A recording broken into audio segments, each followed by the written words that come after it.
Pada pertemuan kali ini kita akan membahas mengenai obat-obat hemostatik, antikoagulan, antitrombosit dan juga trombolitik. Adapun luarannya itu mahasiswa itu diharapkan dapat menjelaskan obat hemostatik dan juga mahasiswa dapat menjelaskan tentang obat antikoagulan itu apa, trombolitik dan juga antitrombosit. Nah, sebelumnya ada dua besar untuk mengatasi permasalahan clotting atau pembekuan darah, yaitu adalah obat-obatan yang mereduksi atau mengurangi pembekuan atau penggumpalan darah. Itu contohnya adalah antikoagulan, antiplatelet dan juga trombolitik. Dan ada juga obat-obatan yang memfasilitasi penggumpalan atau pembekuan darah, yaitu adalah replacement factors 8, 9 dan juga yang lain, dan juga ada plasminogen inhibitors atau penghambat plasminogen. Kemudian untuk golongan yang pertama itu adalah kita akan membahas hemostatis. Hemostatis itu apa sih? Jadi hemostasis itu adalah proses yang merupakan penghentian spontan perdarahan dari pembuluh darah yang rusak. Kemudian mekanismenya, nah nanti bisa kalian gali lebih dalam nanti seperti apa. Tapi mekanisme besarnya atau garis besarnya hemostatik itu adalah obat yang digunakan untuk menghentikan perdarahan. Kemudian hemostatik itu ada yang hemostatik lokal dan juga hemostatik sistemik. Nah, ini hemostatis itu adalah fungsinya dia untuk menstabilkan darahnya. Jadi dia juga untuk mencegah perdarahan, tapi juga untuk mencegah terjadinya pembekuan darah atau trombosis. Kemudian hemostatik lokal itu adalah hemostatik yang efeknya adalah efek lokal. Jadi efeknya adalah setempat dan itu dia itu efeknya itu dengan bekuan buatan atau memberikan efek jala-jala serat yang mempermudah adanya pembekuan. Dan dia digunakan untuk menghentikan perdarahan pembuluh darah kecil, misalnya di pembuluh darah di gigi, dan biasanya itu digunakan sebagai hemostatik lokal pasca ekstraksi gigi atau pencabutan gigi. Dan dia contoh obatnya itu adalah spons gelatin atau berbentuk spons gelatin, yaitu berupa selulosa yang dioksidasi. Jadi seperti ini ya, spons gelatin ini adalah hemostatik lokal. Kemudian efeknya adalah vasokonstriktor. Efeknya itu seperti epinefrin dan juga norepinefrin atau adrenalin dan noradrenalin, yaitu vasokonstriktor. Dan dia cara pakainya itu dengan mengoleskan kapas yang dibasahi larutan hemostatik, kemudian 1:1000 pada permukaan yang berdarah dipakaikan pada permukaan yang berdarah. Kemudian yang hemostatik sistemik itu adalah desmopresin contohnya, kemudian juga ada vitamin K, salah satu contohnya juga, dan vitamin K itu fraksi-fraksi plasma dan juga merupakan penghambat fibrinolitik. Untuk desmopresin itu sendiri vasopresin sintetik yang dapat meningkatkan kadar faktor 8. Kemudian itu yang faktor 8 itu yang mencegah adanya pengenceran darah atau perdarahan gitu ya. Kemudian peningkatan kadar faktor 8 tersebut tuh paling besar terjadi pada 1-2 jam dan menetap sampai 6 jam. Kemudian dosisnya itu adalah 0,3 mikrogram infus intravena yang diinjeksikan atau yang ditransfusikan itu dalam waktu 15 sampai 30 menit. Kemudian untuk vitamin K, nah vitamin K itu adalah dia mempunyai aktivitas biologis pada protrombin dan juga faktor pembekuan yang lain yaitu faktor 7, 9 dan juga 10. Untuk K1 atau filoquinon itu namanya adalah fitonadion. Untuk K2 itu namanya menaquinon atau bersifat alamiah. Dan untuk K3 itu namanya menadion dan dia itu bersifat sintetis. Filoquinon dan juga menaquinon itu diabsorpsi baik bila ada garam empedu. Dan ini adalah rumus struktur dari vitamin K. Untuk indikasi vitamin K itu untuk mencegah dan mengobati perdarahan akibat defisiensi vitamin K. Adapun sediaannya untuk yang jenis tablet fitonadion 5 mg itu berupa emulsi fitonadion 2 atau 10 mg per mililiter untuk parenteral. Sedangkan untuk tablet menadion 2,5 mg dan 10 mg injeksi 2, 10 dan 25 mg per mililiter itu untuk intramuskular. Kemudian dosis 1 sampai 5 mg itu bila perdarahan hebat 20 sampai 40 mg filoquinon yang ditransfusikan. Kemudian untuk fraksi-fraksi plasma itu bisa dilihat sebagai berikut. Itu contohnya adalah yang faktor 1 itu untuk keadaan defisiensi afibrinogenemia dan juga sindroma defibrinasi. Adapun material atau isinya itu adalah fibrinogen plasma dan kriopresipitat. Kemudian contoh yang lain adalah untuk defisiensi protrombin, maka material atau isinya, material terapeutiknya yang bersifat obat itu adalah konsentrat, kompleks faktor 9 dan juga protrombin, dan begitu pula sampai AT3. Nah, sekarang kita akan membahas tentang obat-obat antikoagulan. Obat-obat antikoagulan itu jenisnya itu misalnya adalah heparin contohnya, kemudian contoh yang lain adalah hirudin, dan juga ada antikoagulan oral atau warfarin dan antikoagulan kumarin. Terus ada lagi juga contohnya misalnya antikoagulan pengikat kalsium atau natrium sitrat, asam oksalat dan juga natrium EDTA. Untuk heparin itu aksinya mengikat antitrombin 3 yang membentuk kompleks yang mempunyai afinitas lebih besar dari antitrombin 3 sendiri, sehingga heparin itu mempercepat inaktivasi faktor pembekuan darah. Heparin itu digunakan intravena dan juga subkutan dan juga cepat di metabolisme terutama di hati. Efek sampingnya itu adalah bahaya perdarahan, kemudian dapat terjadi reaksi hipersensitivitas, menggigil, demam, urtikaria dan juga shock anafilaksis. Kemudian indikasinya, jadi heparin itu digunakan sebagai antikoagulan. Jadi dia tuh mencegah adanya pembekuan darah. Jadi dia tugasnya itu untuk mencegah agar darahnya itu tidak terjadi pembekuan, dan itu biasanya digunakan untuk orang-orang yang mempunyai penyakit jantung atau mempunyai penyakit stroke di mana pembuluh darahnya itu ada gumpalan-gumpalan atau terbentuk gumpalan darah.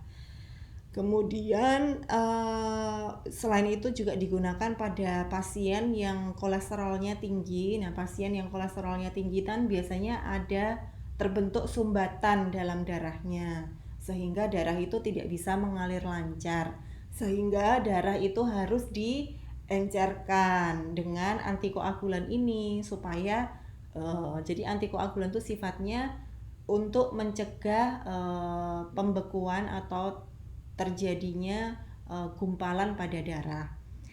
Indikasinya itu adalah untuk pasien emboli akut, trombosis vena dalam dan juga infark miokard akut. Jadi terjadi penyakit jantung ya. Heparin itu juga bisa digunakan untuk profilaksis atau pencegahan tromboemboli vena selama operasi. Jadi untuk mencegah agar tidak terjadi pembekuan darah atau tromboemboli itu selama operasi berlangsung.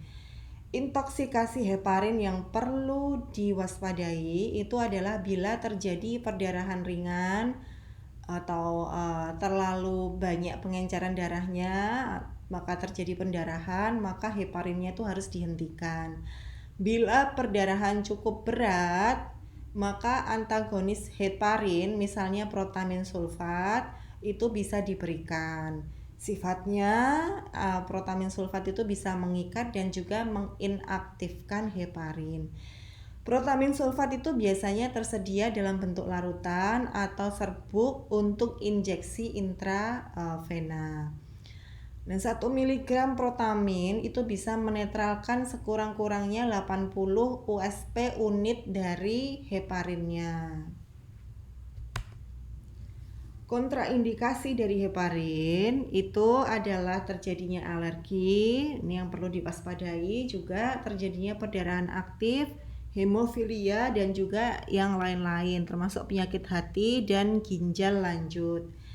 Untuk dosisnya itu yang dianjurkan 500 sampai 10.000 unit intravena bolus dan bisa dilanjutkan 900 unit per jam atau 10 sampai 15 unit per kilogram per jam. Dan secara subkutan itu 5.000 unit per 8 sampai 12 jam. Nah, itu untuk tindakan profilaksis atau pencegahan. Untuk enoxaparin itu dosisnya 30 mg 2 kali atau 40 mg single dosis pasca operasi, bisa diberikan pasca operasi. Dan dosis penuh itu adalah 1 mg per kilogram per 12 jam.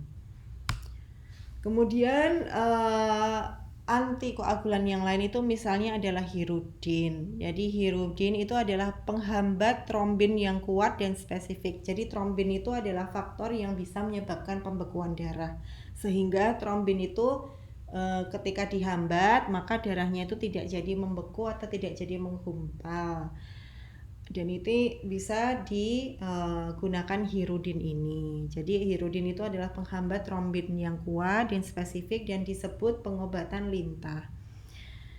Bentuk rekombinannya itu adalah lepirudin dan diberikan secara parenteral dan juga harus dalam pemantauan. Kemudian disetujui FDA untuk pasien trombositopenia akibat heparin. Tes tengahnya singkat hirudin ini, tapi dia terakumulasi pada insufisiensi ginjal. Kemudian untuk antikoagulan oral atau dia itu yang bersifat anti pembekuan darah oral, antikoagulan itu anti pembekuan darah oral, itu merupakan antagonis vitamin K.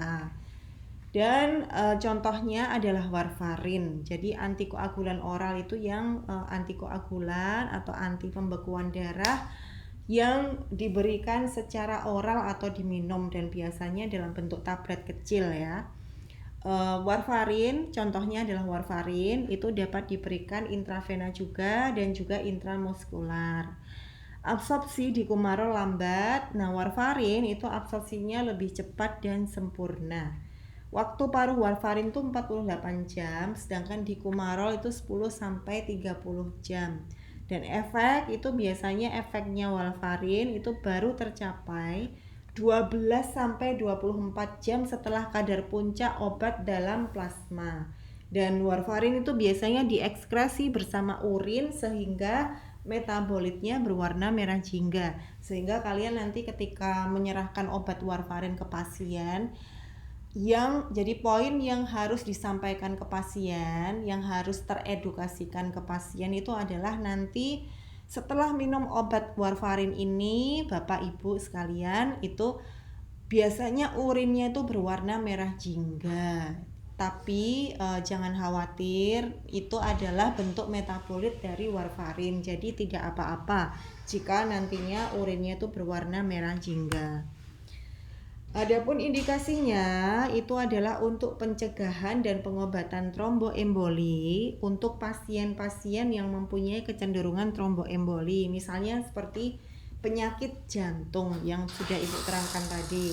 Kemudian pada infak miokard, serangan iskemia, trombosis vena dan juga emboli paru.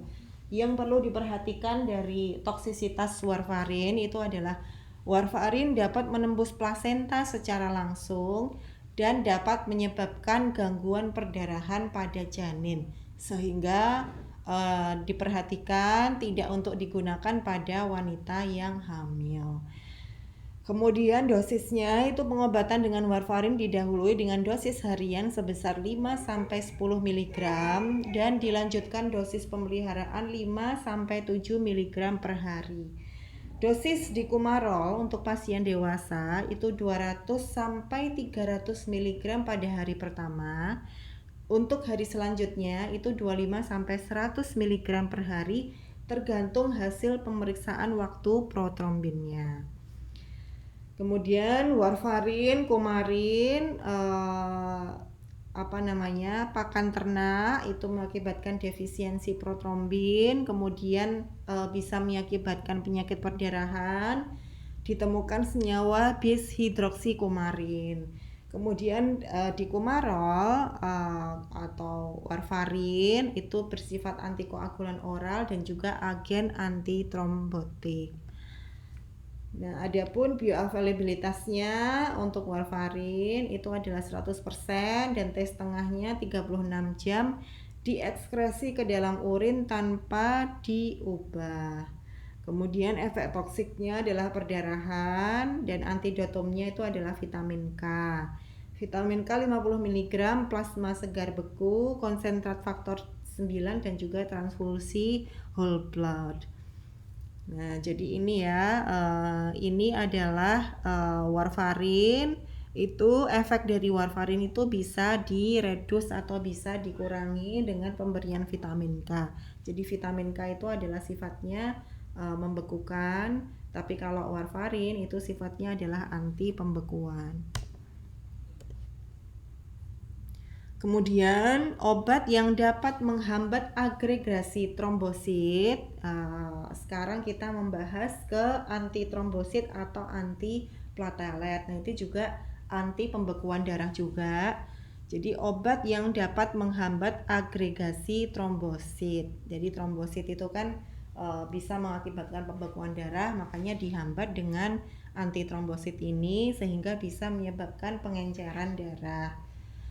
Kemudian obatnya contohnya adalah aspirin, clopidogrel dan juga tiklopidin. Nah, aspirin ini tugasnya dia mekanismenya menghambat sintesis tromboksan A2 atau TXA2 melalui penghambatan COX atau asetilasi irreversibel sehingga terjadi perubahan bentuk platelet, merilis granulasi dan agregasi.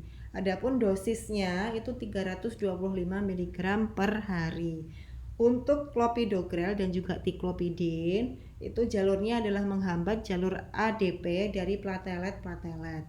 Kemudian dosis clopidogrel awal itu adalah 300 mg dan pemeliharaannya 75 mg per hari. Untuk dosis tiklopidin itu adalah 250 mg dan bisa dikonsumsi 2 kali sehari. Nah, efek samping yang perlu diwaspadai dari clopidogrel dan juga tiklopidin yaitu adalah terjadinya mual, dispepsia, diare dan juga bisa terjadi perdarahan dan leukopeni.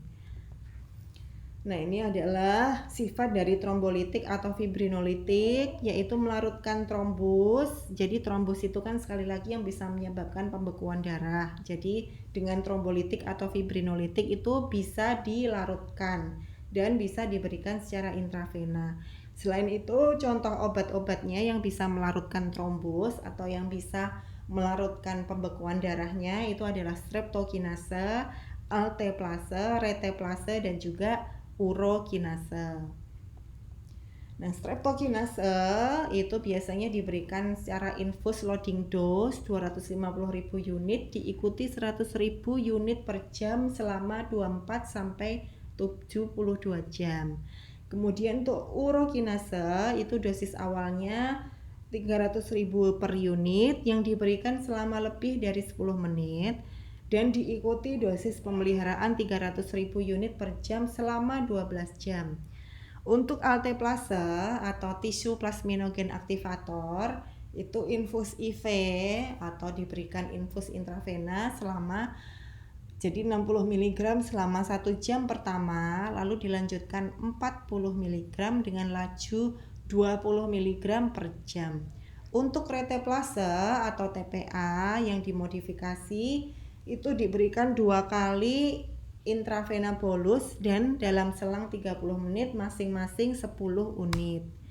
Untuk indikasi dan dosisnya itu adalah untuk emboli pulmoner multiple, kemudian bisa untuk mengobati trombosis vena dalam sentral dan juga untuk mengobati penyakit jantung yaitu infak miokardium akut. Nah, sekian dulu penjelasan dari Ibu tentang obat-obat kardiovaskuler. Semoga bermanfaat. Terima kasih. Wassalamualaikum.